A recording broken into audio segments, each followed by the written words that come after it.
For the debut of a third Shinkalion driver, we open with the villains who are discussing about the advancement of technology. When it comes to the villains, they're always talking about advancement of technology or evolution, and obviously, the Black Shinkansen that they've been using is actually a Shinkalion too, which raises the question, how exactly did these guys get a Shinkalion? Apparently, Izumi doesn't trust Hayato or wants to cut straight to the point and immediately knocks the door of the third Shinkalion candidate. Back with Hayato, Akta apparently has transferred to Hayato's school. Leave it to a fellow YouTuber to joke about how his name is Akta and he is from Akita.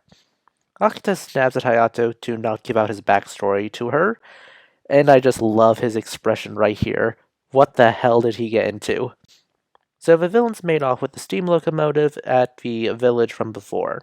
Cut back to Hayato and friends, Shashot's definition of blending in is much to be desired. Maybe if you were a Pokemon trainer that this would be easier.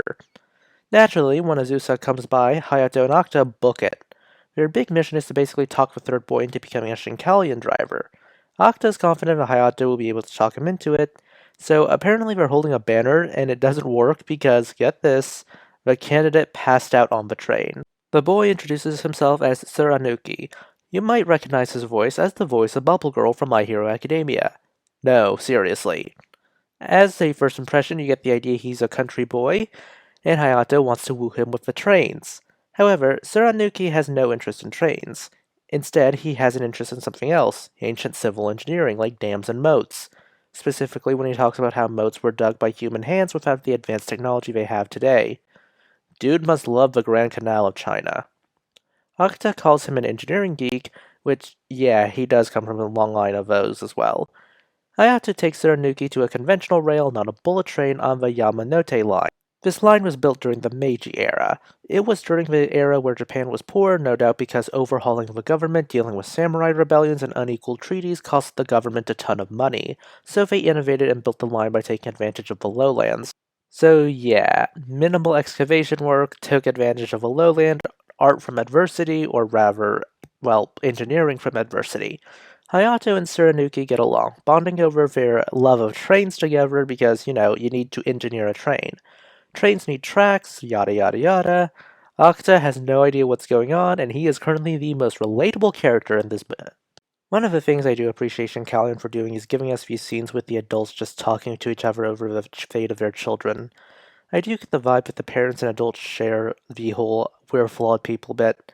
It's also nice to see a military official be the exact opposite of Gendo Ikari. Then again, maybe other shows are like this and I'm not just into giant mecha shows that much.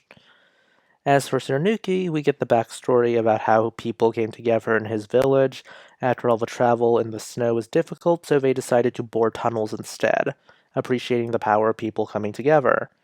Of course, Hayato brings up how trains connect people, and sadly Suranuki won't join them. It's not because he hates them or anything, but anyways, giant monstrous being time, using the locomotive from before. This one is actually intelligent enough to actually shoot the containment field. The thing also has tough armor. Shots from Octa are just as ineffective. Even plan Shoot It Plus Ultra does not work. Guess who shows up? We get the first of our forwarder proverbs from Suranuki. You'll be seeing these a lot. Time for the next episode. Suranuki does the Detroit Smash, fitting for the E7, which is a power type. He notes that it's a one-time deal because he doesn't really want to fight.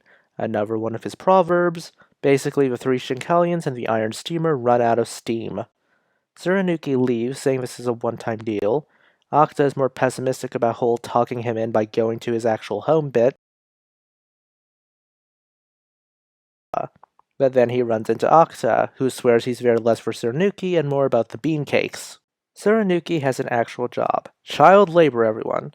Actually, his family owns the business and makes it abundantly clear that he can't do much since he's underage.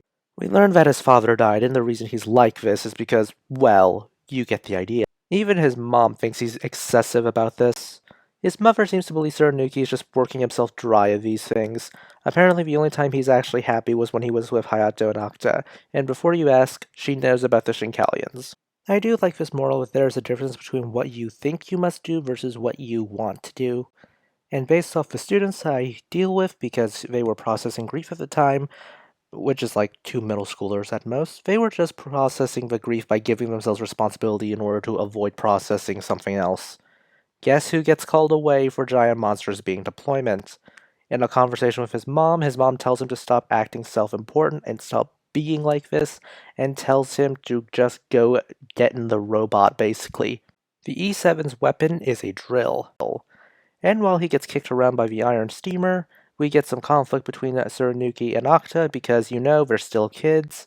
Hayato is ordered to make those two work together, and Hayato's plan is to simply jump directly into the iron steamer and jam his fist into the gears. Octa soon joins him, and Suranuki is able to break the giant monster's being. Locomotive has returned in one piece, happy ending. In terms of storyline, I think these two episodes aren't as good as Octa.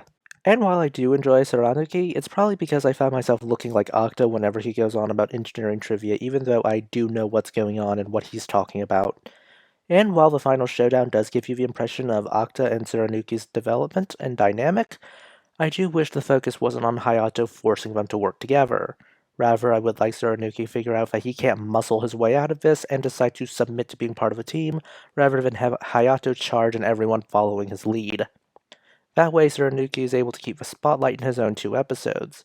Those are my thoughts. Please consider liking, subscribing, tipping the channel on Ko-fi. This is Cyril signing off.